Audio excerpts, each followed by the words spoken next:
എല്ലാവർക്കും പുതിയൊരു വീട്ടിലേക്ക് സ്വാഗതം. അങ്ങനെ നമ്മുടെ ഗുരുവായൂർ അമ്പലനടയിൽ എന്ന സിനിമ വിപിൻ ദാസ് ഡയറക്റ്റ് ചെയ്ത ഒരു സിനിമ ഇപ്പോൾ ഭയങ്കര ഒരു ഹിറ്റിലേക്കാണ് പോയിക്കൊണ്ടിരിക്കുന്നത്. പടം ഇതുവരെ കളക്ട് ചെയ്തിരിക്കുന്ന ഒഫീഷ്യലായിട്ടുള്ള ആ ഒരു പോസ്റ്റർ കാര്യങ്ങൾ റിലീസ് ചെയ്തു. പടം 4 ദിവസം 5 ദിവസത്തിൻ്റെ അടുത്തേക്ക് എത്തിയപ്പോൾ 50 കോടി എന്ന ക്ലബ്ബിൽ കയറിയിരിക്കുകയാണ്. ഒഫീഷ്യലായിട്ട് പൃഥ്വിരാജും അതുപോലെ തന്നെ ബേസിൽ ജോസഫൊക്കെ ഈ ഒരു പോസ്റ്റർ കാര്യങ്ങൾ ഷെയർ ചെയ്തിരുന്നു. പടം അതുപോലെ തന്നെ കേരളത്തിൽ നിന്ന് 21 കോടിയും അതുപോലെ തന്നെ ഓവർസീസിൽ നിന്ന് 21 കോടിക്ക് മേലെയും മറ്റ് ബിസിനസ് അടക്കം 50 കോടിയിലേക്കാണ് കയറിയിരിക്കുന്നത്. എന്തായാലും ഫസ്റ്റ് ഡേ തന്നെ നല്ലൊരു ഓപ്പണിംഗ് ആണ് പടത്തിന് കിട്ടിയത്. ആ ഒരു ഓപ്പണിംഗ് തന്നെ പടം വീണ്ടും കണ്ടിന്യൂ ചെയ്ത് വരികയായിരുന്നു. എന്തായാലും മോളിവുഡിൽ നിന്നുള്ള ഒരു അടുത്ത 100 കോടി തന്നെയാണെന്ന് നമുക്ക് നിസ്സംശയം പറയാം. കാരണം ഈ ഒരു വീക്കെൻഡ് കൂടിയാണ് വരുന്നത്.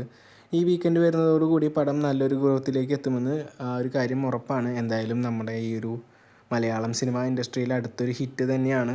ഒരു അൾട്ടിമേറ്റ് കോമഡി എൻ്റർടൈനറാണ്. പടത്തിൻ്റെ ഒക്യുപ്പൻസി കാര്യങ്ങളൊക്കെ നല്ല രീതിയിൽ തന്നെയാണ് പോയിക്കൊണ്ടിരിക്കുന്നത്. അതുകൊണ്ട് തന്നെ എത്രയും പെട്ടെന്ന് തന്നെ ഈ ഒരു പൃഥ്വിരാജ് സിനിമയും ബേസിൽ ജോസഫ് സിനിമ 100 കോടിയിലേക്ക് എത്തുന്നതാണ് ഇപ്പോൾ റീറ്റെയിൽ ലേറ്റസ്റ്റ് ആയിട്ടുള്ള സ്റ്റാറ്റിക്സ് പറയുന്നത്. എന്തായാലും നമുക്ക് ആ ഒരു ഒഫീഷ്യലായിട്ടുള്ള പോസ്റ്റർ കാണാൻ വേണ്ടി കാത്തിരിക്കാം. എന്തായാലും നമ്മുടെ മലയാളം ഇൻഡസ്ട്രിയിലും അടുത്തൊരു ഹിറ്റ് എന്ന് പറയുമ്പോൾ പൃഥ്വിരാജിന് ബാക്ക് ടു ബാക്ക് ഹിറ്റാണ്. അതുപോലെ തന്നെ വിപിൻ ദാസിനും രണ്ടാമത്തെ സിനിമ തന്നെ ഈ ഒരു ഹിറ്റിലേക്ക് എത്തിയത് വളരെ നല്ലൊരു കാര്യം തന്നെയാണ്. നല്ല നല്ല സിനിമകളാണ് നമ്മുടെ മോളിവുഡിൽ നിന്ന് വന്നുകൊണ്ടിരിക്കുന്നത്. എന്തായാലും നമുക്ക് അടുത്തൊരു സിനിമയ്ക്കായിട്ട് കാത്തിരിക്കാം. അടുത്തത് ഇനിയിപ്പോൾ ടർബോരെ പ്രീസെയിൽസ് കാര്യങ്ങളുടെ ഒരു അപ്ഡേറ്റ് വരുന്നുണ്ട്. കൂടുതൽ അപ്ഡേറ്റുകൾക്കായി നമ്മുടെ ചാനൽ സബ്സ്ക്രൈബ് ചെയ്യുക.